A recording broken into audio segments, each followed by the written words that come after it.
Assalamualaikum warahmatullahi wabarakatuh. Selamat malam kawan-kawan.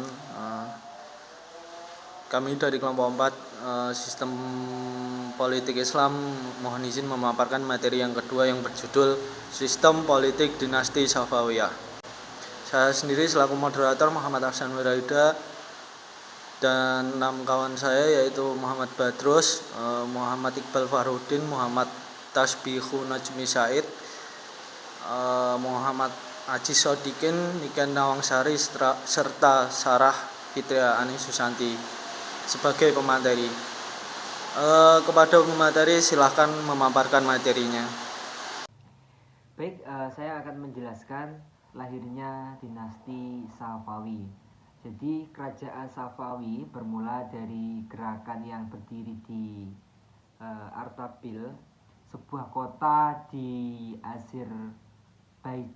Tarekat ini diberi nama Safawiyah karena pendirinya bernama Syekh Safiyuddin Ishaq, lahir pada tahun 1252 sampai meninggalnya 1334.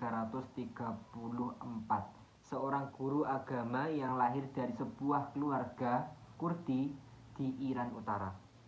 Beliau merupakan anak murid seseorang Imam Sufi yaitu Syekh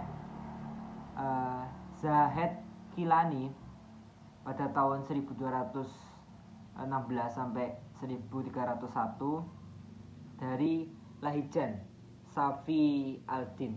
Kemudian menukar ajaran Sufi ini kepada ajaran Safawiyah sebagai tindak balas kepada pencerobohan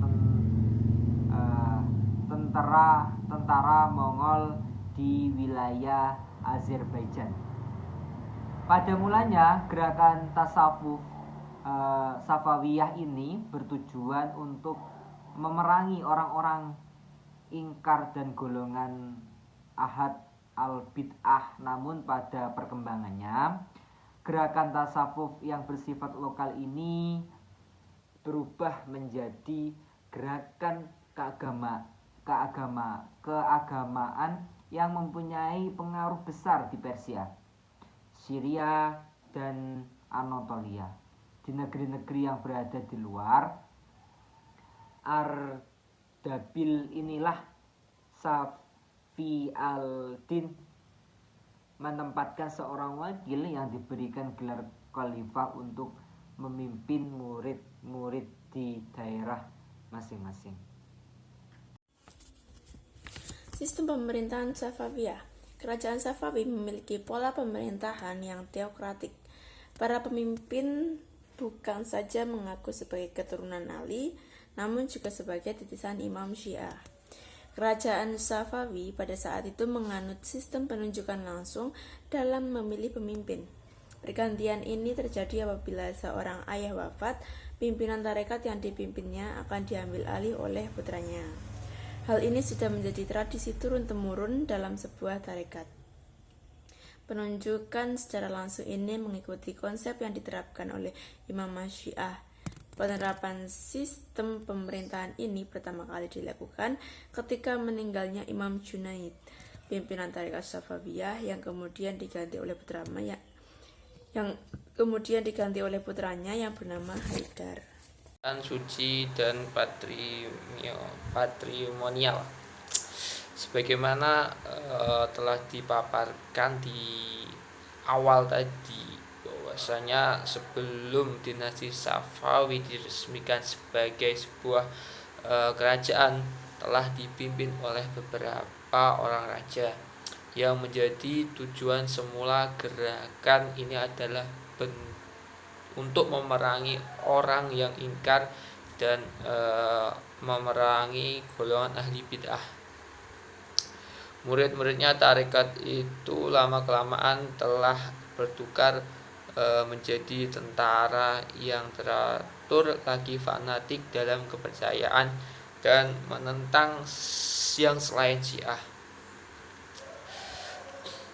Gerakan politik keagamaan kaum tarekat Safawi terjadi ketika dunia Islam tengah memasuki periode pertengahan. Gerakan tarekat Safawi muncul pada abad ke-13 Masehi di Ardabil, sebuah kota di Azerbaijan, wilayah Iran bagian barat. Ardabil pada saat itu merupakan wilayah kekuasaan Karagiunlu yang berasal dari suku Turki yang menganut Syiah. Pendiri tarekat Safawi adalah Safi ad-Din. Pada masa awalnya tarekat Safawi berbentuk pengajian tasawuf yang bersifat lokal, yang bertujuan menanamkan ajaran-ajaran sofistik dan kesalehan sebagai bagian yang terpenting dalam tasawuf, sehingga para pengikut murid tarekat ini taat dan teguh menjalani ajaran agamanya. Selanjutnya, lama-kelamaan gerakan tarekat ini berubah menjadi gerakan politik yang fanatik dan menentang siapa saja orang yang bermazhab selain Syiah. Mereka membentuk pasukan Hizbillah dan menyebarkan propaganda doktrin Syiah dengan cara-cara yang radikal dan revolusioner di tengah masyarakat, sehingga terkenal dengan nama Gerakan Mahdi.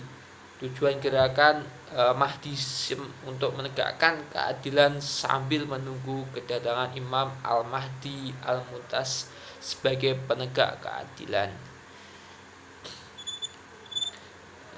Dan itulah yang melatar belakangi kenapa dinasti Safawi disebut sebagai kerajaan suci atau patrimonial.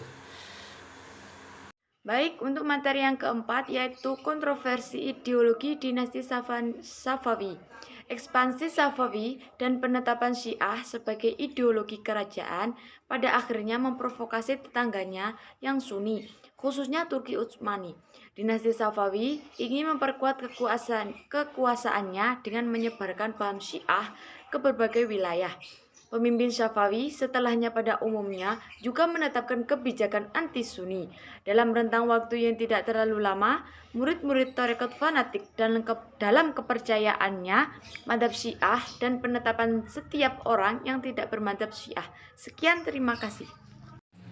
Pertentangan agamawan dengan kerajaan. Penentangan ulama terhadap teori kesucian para raja melemahkan kepercayaan masyarakat pada penguasa. Menjelang pada abad ke-18, para ulama Syiah mulai menentang teori tentang hak suci para raja, suatu konsep yang menyatakan bahwa Syah merupakan reinkarnasi imam, bayangan Tuhan di bumi. Hal ini berakibat melunturnya kepatuhan rakyat terhadap Syah. Kemunduran politik dinasti Safaniyah. Safi Mirza Komassutucu Abbas I adalah seorang pemimpin yang lemah. Ia sangat kejam terhadap pembesar-pembesar kerajaan karena sifat pencemburuannya. Kemajuan yang penuh dicapai oleh Abbas I segera menurun. Kota Kondaro dalam kurun sekarang termasuk wilayah Afghanistan, lepas dari kekuasaan kerajaan Safawi, diduduki oleh kerajaan Mughal yang ketika itu diperintah oleh Sultan Shah Jahan. Sementara Baghdad disebut oleh kerajaan Utsmani. Abbas II adalah raja yang suka minum minuman keras, sehingga ia jatuh sakit dan meninggal. Meskipun demikian, dengan bantuan wazir-wazirnya pada masa kota Kondaharo dapat direbut kembali.